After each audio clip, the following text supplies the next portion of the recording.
نص اللي اتعلمته في حياتي اتعلمته زمان وانا صغير، ايام ما كنت بقعد اكل انا وامي وابويا واخواتي مع بعض على نفس الطبلية.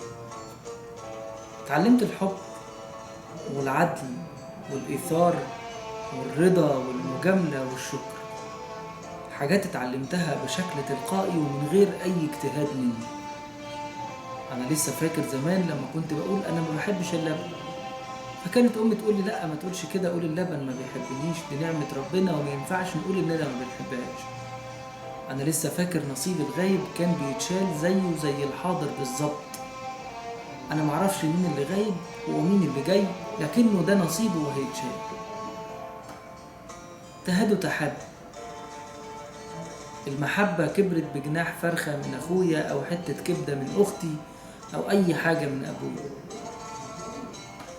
ما تقومش من على الاكل غير لما تشكر اللي حضر واللي تعب.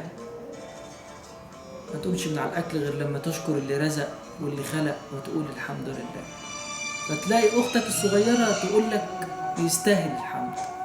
حاجات اتعلمناها بشكل تلقائي، يا ريت نعلمها لاولادنا النهارده. خلصانه بشياكه.